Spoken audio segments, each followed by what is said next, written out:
कल्पना करो, एक पुरुष किसी स्त्री को प्रभावित करने की पूरी कोशिश कर रहा है।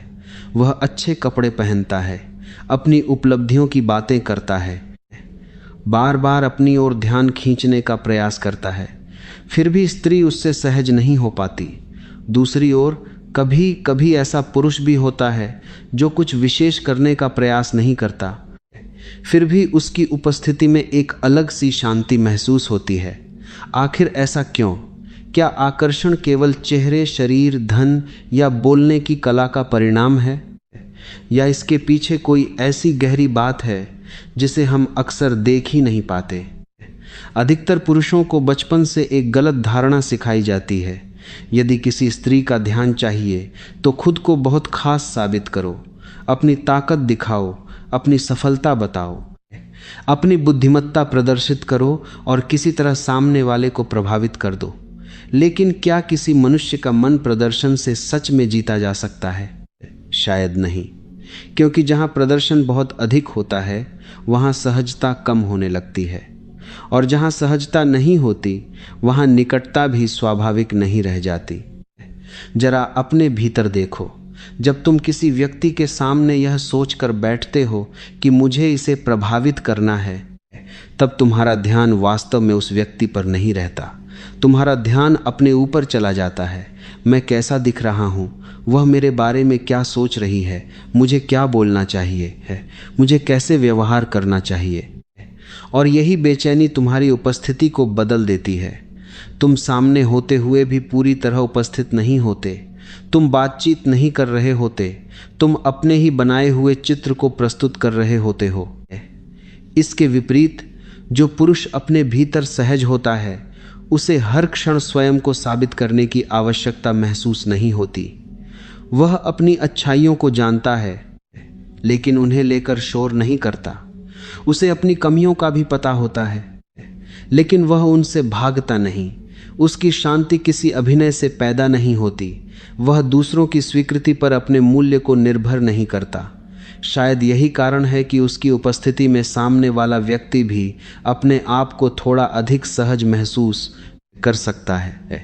लेकिन यहाँ एक महत्वपूर्ण प्रश्न उठता है, क्या इसका अर्थ यह है कि केवल शांत रहना ही आकर्षण पैदा कर देता है? बिल्कुल नहीं। यदि कोई पुरुष शांत है लेकिन भीतर से अहंकारी है, दूसरों की सीमाओं का सम्मान नहीं करता या हर संबंध को अपने नियंत्रण में रखना चाहता है, तो उसकी शांति केवल बाहरी आवरण है। असली आकर्षण वहां शुरू होता है जहां पुरुष अपने भीतर इतना स्थिर हो जाता है कि उसे दूसरे इंसान को जीतने की आवश्यकता नहीं रहती। और शायद यहीं से आकर्षण का पहला रहस्य खुलता है। स्त्री को अपने पास खींचने की कोशिश करने के बजाय पुरुष को पहले यह देखना होगा कि वह स्वयं अपने भीतर कितना स्थिर है, क्योंकि जो व्यक्ति लगातार बाहर से कुछ पाने की कोशिश करता है वह भीतर की कमी को छिपा रहा हो सकता है, लेकिन जो अपने भीतर से जुड़ा हुआ है उसकी उपस्थिति में एक अलग प्रकार की स्पष्टता होती है। फिर सवाल और गहरा हो जाता है, वह कौन सा गुण है जो किसी पुरुष को भीड़ में खड़े बाकी पुरुषों से अलग कर देता है? कौन सी आंतरिक शक्ति है जिसे दिखाने की आवश्यकता नहीं पड़ती फिर भी वह महसूस हो जाती है? और क्या वह शक्ति आत्मविश्वास है या आत्मविश्वास से भी कहीं अधिक गहरी कोई चीज? यहीं से अगला रहस्य शुरू होता है। अब प्रश्न यह नहीं है कि पुरुष स्वयं को दूसरों से अलग कैसे दिखाए, बल्कि यह है कि वह अपने भीतर ऐसी कौन सी स्थिति पैदा करे जहां उसे अलग दिखने की आवश्यकता ही न रहे। पिछले चरण में हमने देखा कि आकर्षण का आधार केवल बाहरी प्रदर्शन नहीं हो सकता, लेकिन यहां एक और सूक्ष्म बात सामने आती है। किसी व्यक्ति की आंतरिक स्थिति उसके व्यवहार में लगातार दिखाई देती रहती है। शब्द उसे छिपा सकते हैं, चेहरा कुछ समय के लिए भ्रम पैदा कर सकता है, लेकिन लंबे समय तक भीतर की स्थिति को अभिनय के पीछे रखना कठिन होता है। इसलिए अगला गुण है आत्म स्वीकृति। आत्म स्वीकृति का अर्थ यह नहीं कि पुरुष अपनी कमियों को सुधारना ही छोड़ दे। इसका अर्थ है कि वह अपनी वर्तमान अवस्था से युद्ध करना बंद कर दे। जिस व्यक्ति को अपने ही व्यक्तित्व से शिकायत रहती है, वह अनजाने में हर संबंध से स्वीकृति मांगने लगता है। उसे प्रशंसा चाहिए, तारीफ चाहिए, किसी का लगातार आश्वासन चाहिए कि वह पर्याप्त अच्छा है। लेकिन जब किसी व्यक्ति का आत्ममूल्य बाहर मिलने वाली प्रतिक्रिया पर निर्भर हो जाता है, तो उसके व्यवहार में एक अदृश्य असुरक्षा जन्म ले सकती है। कल्पना करो, कोई पुरुष किसी बातचीत में अपनी उपलब्धियों को बार बार सामने रखता है। वह शायद यह सोच रहा हो कि इससे उसका प्रभाव बढ़ेगा, लेकिन सामने वाला व्यक्ति उसके शब्दों के पीछे छिपी आवश्यकता को भी महसूस कर सकता है। मुझे स्वीकार करो, मुझे महत्वपूर्ण समझो। इसके विपरीत, जिसे अपनी कीमत समझने के लिए हर बार प्रमाण की जरूरत नहीं होती, वह अपनी उपलब्धियों को भी सहजता से रख सकता है और अपनी असफलताओं को भी बिना शर्म के स्वीकार कर सकता है। यही अंतर आत्मविश्वास और दिखावे के बीच एक महीन रेखा खींचता है। लेकिन आत्मविश्वास की भी परीक्षा होती है। वह परीक्षा तब नहीं होती जब सब कुछ मनचाहा चल रहा हो। असली परीक्षा तब होती है जब सामने वाला व्यक्ति आपकी अपेक्षा के अनुसार प्रतिक्रिया न दे। यदि कोई स्त्री रुचि नहीं दिखाती, दूरी बनाए रखती है या स्पष्ट रूप से मना करती है, तो पुरुष उस स्थिति को कैसे देखता है? क्या वह क्रोधित हो जाता है? क्या वह उसे मनाने के लिए बार बार प्रयास करता है? क्या वह अपने सम्मान को दूसरे की स्वीकृति से जोड़ देता है? या वह सहजता से समझ पाता है कि किसी दूसरे व्यक्ति की पसंद उसके मूल्य का प्रमाण या खंडन नहीं है? यही आत्म स्वीकृति एक गहरी स्वतंत्रता में बदल जाती है। ऐसा पुरुष किसी स्त्री की स्वतंत्र पसंद को व्यक्तिगत अपमान नहीं मानता। वह निकटता चाहता है, लेकिन उसे अधिकार नहीं समझता। वह प्रेम की संभावना को स्वीकार करता है, लेकिन परिणाम को नियंत्रित करने की कोशिश नहीं करता। उसके भीतर यह समझ होती है कि संबंध दो स्वतंत्र व्यक्तियों की सहमति और इच्छा से बनता है, किसी एक की जिद से नहीं। और यही बात उसके व्यक्तित्व को एक अलग दिशा देती है। अब वह हर बातचीत में जीतने की कोशिश नहीं करता। उसे अंतिम शब्द बोलने की जरूरत नहीं रहती। उसे हर मतभेद में श्रेष्ठ साबित होने की आवश्यकता नहीं होती। वह अपने बारे में निश्चित होने के कारण दूसरों की अलग राय से डरता नहीं है। लेकिन अभी रहस्य पूरा नहीं हुआ है। आत्मस्वीकृति पुरुष को भीतर से स्थिर बना सकती है, पर क्या केवल अपनी दुनिया में स्थिर रहना पर्याप्त है? यदि सामने वाला अपनी भावनाएं साझा करे और पुरुष उन्हें समझ ही न पाए, तो यह स्थिरता किस काम की? इसलिए अगला प्रश्न और भी गहरा है। क्या कोई पुरुष इतना सुनना सीख सकता है कि सामने वाला पहली बार खुद को सचमुच सुना हुआ महसूस करे? यही आकर्षण का अगला द्वार खुलता है। जब कोई व्यक्ति भीतर से स्वयं को स्वीकार करना सीख लेता है, तब उसके सामने संबंधों की एक नई दुनिया खुलती है। अब उसे हर बातचीत में अपनी योग्यता साबित करने की आवश्यकता नहीं रहती। लेकिन यहीं से एक और चुनौती शुरू होती है। क्या वह सामने वाले व्यक्ति को वास्तव में समझने की क्षमता रखता है? क्योंकि किसी के साथ उपस्थित होना और किसी को समझना दोनों एक बात नहीं है। कई बार दो लोग घंटों बातें करते हैं, फिर भी उनके बीच कोई वास्तविक संवाद पैदा नहीं होता। शब्द बहुत होते हैं, लेकिन समझ बहुत कम। अक्सर पुरुष किसी स्त्री की बात सुनते हुए ही उसके उत्तर की तैयारी करने लगता है। वह सोचता है कि अगला वाक्य क्या होगा, कौन सी सलाह देनी चाहिए, समस्या का समाधान कैसे बताया जाए। परिणाम यह होता है कि वह आवाज तो सुन रहा होता है, लेकिन उस आवाज के पीछे छिपी भावना को नहीं सुन पाता। सामने वाला शायद समाधान नहीं मांग रहा हो, वह केवल चाहता हो कि उसकी बात बिना निर्णय के सुनी जाए। यही वह सूक्ष्म अंतर है जो साधारण बातचीत और गहरे संवाद के बीच दूरी पैदा करता है। सुनने की कला का अर्थ केवल चुप रहना नहीं है। इसका अर्थ है अपनी धारणाओं को कुछ समय के लिए किनारे रख देना। यदि कोई स्त्री अपनी परेशानी बता रही है, तो तुरंत यह कहना कि तुम इतना क्यों सोचती हो, उसकी भावना को छोटा कर सकता है।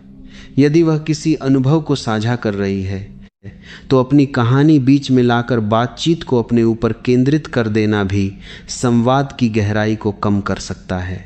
वास्तविक सुनना उस क्षण पैदा होता है जब तुम सामने वाले की बात को बदलने, सुधारने या नियंत्रित करने की जल्दी छोड़ देते हो। यहाँ पुरुष के लिए एक बहुत महत्वपूर्ण अभ्यास है। हर भावना का उत्तर देना जरूरी नहीं। कभी कभी केवल यह समझना पर्याप्त है कि सामने वाला किस अनुभव से गुजर रहा है। किसी की उदासी को तुरंत खुशी में बदलने की कोशिश मत करो। किसी की उलझन को तुरंत सलाह में मत बदलो। किसी के डर को कमजोरी का नाम मत दो। जब व्यक्ति महसूस करता है कि उसकी भावनाओं को तुरंत खारिज नहीं किया जा रहा, तब संवाद में स्वाभाविक खुलापन आ सकता है।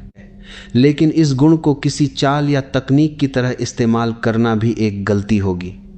यदि कोई पुरुष केवल इसलिए ध्यान से सुनता है कि सामने वाली उससे प्रभावित हो जाए, तो उसकी सुनने की कला भी एक प्रदर्शन बन जाएगी। वास्तविक समझ तब आती है जब सामने वाले की बात का मूल्य उसके संभावित परिणाम से नहीं, बल्कि उसके मानवीय अनुभव के कारण होता है। यहाँ आकर्षण एक लक्ष्य नहीं रहता, समझ अपने आप में मूल्य बन जाती है और इसका प्रभाव केवल स्त्री पर नहीं पड़ता।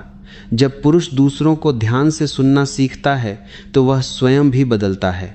उसकी प्रतिक्रियाएं धीमी होती हैं, धारणाएं अधिक स्पष्ट होती हैं और बातचीत में अनावश्यक संघर्ष कम हो सकते हैं। वह यह समझने लगता है कि हर व्यक्ति अपने अनुभवों, आशंकाओं और इच्छाओं की एक अलग दुनिया लेकर चलता है। किसी को समझना उसकी हर बात से सहमत होना नहीं है। यह केवल इतना है कि असहमति के बावजूद उसकी मानवता दिखाई देती रहे। अब एक नया प्रश्न जन्म लेता है। यदि पुरुष स्वयं को स्वीकार करना सीख गया, सामने वाले को सुनना भी सीख गया, तो क्या यही पर्याप्त है? शायद नहीं, क्योंकि कोई व्यक्ति कितना ही संवेदनशील क्यों न हो, यदि उसके जीवन की पूरी दिशा किसी दूसरे व्यक्ति की उपस्थिति पर निर्भर हो जाए तो संबंध धीरे धीरे बोझ बन सकता है। इसलिए अगला रहस्य प्रेम से भी पहले आता है। क्या पुरुष के पास अपना कोई जीवन, अपना उद्देश्य और अपनी राह है जिस पर वह किसी के आने या जाने से अपना अस्तित्व नहीं खोता? यदि कोई पुरुष स्वयं को स्वीकार करना और सामने वाले को सचमुच सुनना सीख जाए, तब भी उसके व्यक्तित्व की एक और परीक्षा बाकी रहती है। वह परीक्षा है उसका अपना जीवन, क्योंकि संबंध तभी स्वस्थ रूप ले सकता है जब दो लोग एक दूसरे में अपना पूरा अस्तित्व खोजने के बजाय अपनी अपनी दुनिया लेकर मिलते हैं। सोचो, यदि किसी पुरुष की सुबह से रात तक की सारी चिंता केवल यही हो कि कोई स्त्री उसे कितना समय दे रही है, कब संदेश भेज रही है, किससे बात कर रही है और उसके बिना क्या कर रही है, तो क्या यह प्रेम है या अपने जीवन के खालीपन से बचने का प्रयास? अपना जीवन होने का अर्थ यह नहीं कि व्यक्ति भावनाओं से दूर हो जाए। इसका अर्थ है कि उसके पास ऐसी चीजें हों जो उसके व्यक्तित्व को आकार देती हों। सीखने की इच्छा, कोई रचनात्मक काम, जिम्मेदारियां, मित्रता, लक्ष्य और अपने विकास की दिशा। जब किसी पुरुष का ध्यान केवल संबंध पाने पर केंद्रित नहीं होता, तब उसके भीतर एक अलग प्रकार की पूर्णता विकसित होती है। वह किसी दूसरे व्यक्ति को अपने जीवन में आमंत्रित करता है, लेकिन अपनी पहचान उसके हाथों में सौंप नहीं देता। यही निर्भरता और प्रेम के बीच का अंतर दिखाई देता है। निर्भरता कहती है, तुम मेरे साथ रहोगी तभी मैं ठीक रहूंगा। प्रेम कहता है, तुम मेरे जीवन में हो तो मैं इसे सुंदरता से साझा करना चाहता हूं। दोनों वाक्यों के बीच बहुत बड़ा अंतर है। पहले में डर छिपा है, दूसरे में स्वतंत्रता। पहला व्यक्ति दूसरे को पकड़ना चाहता है, दूसरा व्यक्ति उसके साथ चलना चाहता है। कई बार पुरुष अपनी परवाह को अधिकार समझ बैठता है। वह पूछता है, कहाँ थी, किससे बात कर रही थी, मुझे पहले क्यों नहीं बताया? और उसे लगता है कि यह उसकी चिंता है। लेकिन चिंता तब तक सुंदर है जब तक उसमें दूसरे की स्वतंत्रता सुरक्षित रहती है। जब देखभाल निगरानी में बदलने लगे, तब संबंध में गर्माहट की जगह दबाव आने लगता है। इसलिए अपने जीवन में व्यस्त और उद्देश्यपूर्ण होना केवल आकर्षण का साधन नहीं, बल्कि स्वस्थ संबंध की बुनियाद भी है। ऐसा पुरुष किसी स्त्री की अनुपस्थिति से टूटता नहीं और उसकी उपस्थिति को हल्के में भी नहीं लेता। वह अकेले समय को सजा नहीं मानता, वह अपने साथ रहना सीखता है। यही क्षमता उसे संबंध में अधिक ईमानदार बनाती है, क्योंकि अब वह केवल अकेलेपन से बचने के लिए किसी को नहीं चाहता। वह चुनाव करता है, मजबूरी नहीं है। लेकिन यहाँ भी एक सूक्ष्म खतरा है। कोई पुरुष अपने लक्ष्य, काम और स्वतंत्रता के नाम पर इतना बंद हो सकता है कि सामने वाले की भावनाओं के लिए उसके पास समय ही न बचे। इसलिए स्वतंत्रता का अर्थ भावनात्मक दूरी नहीं है। वास्तविक संतुलन वहाँ है जहाँ व्यक्ति अपनी राह पर चलता है और फिर भी दूसरे के लिए जगह बनाए रखता है। अब तक हमने भीतर की स्वीकृति, संवाद की गहराई और अपने जीवन की दिशा को समझा, लेकिन क्या इन सब के बाद भी कोई अंतिम तत्व बचता है? हाँ, क्योंकि कोई व्यक्ति कितना ही आत्मनिर्भर क्यों ना हो, यदि उसके भीतर दूसरे के प्रति सम्मान नहीं है तो उसकी सारी खूबियां अधूरी रह जाती हैं। आखिर वह कौन सी भावना है जो निकटता को अधिकार बनने से रोकती है और संबंध को स्वतंत्रता के साथ जोड़ती है? शायद यही इस पूरी यात्रा का सबसे महत्वपूर्ण रहस्य है। यहीं से इस पूरी यात्रा का सबसे गहरा प्रश्न सामने आता है। यदि किसी पुरुष ने अपने भीतर स्थिरता खोज ली, सामने वाले की बात को समझना सीख लिया और अपने जीवन की दिशा भी बना ली, तो अब उसे यह देखना होगा कि वह दूसरे व्यक्ति के साथ व्यवहार कैसे करता है। क्योंकि किसी संबंध की असली सुंदरता केवल इस बात में नहीं होती कि दो लोग एक दूसरे की ओर आकर्षित हैं, बल्कि इस बात में होती है कि वे एक दूसरे की स्वतंत्रता और गरिमा को कितना स्थान देते हैं। यही वह जगह है जहां सम्मान केवल एक शब्द नहीं रहता, बल्कि पूरे व्यवहार की नींव बन जाता है। सम्मान का अर्थ केवल मीठे शब्द बोलना नहीं है, इसका अर्थ है सामने वाले की इच्छा को गंभीरता से लेना।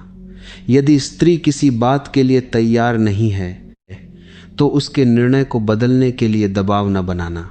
यदि वह किसी समय अकेला रहना चाहती है तो इसे अपमान समझकर प्रतिक्रिया न देना। यदि उसकी सोच तुमसे अलग है तो उसे गलत साबित करने की जल्दबाजी न करना। किसी व्यक्ति को उसकी असहमति के बावजूद सुरक्षित महसूस कराना ही वास्तविक परिपक्वता की पहचान है। यही आकर्षण की एक गहरी सच्चाई दिखाई देती है।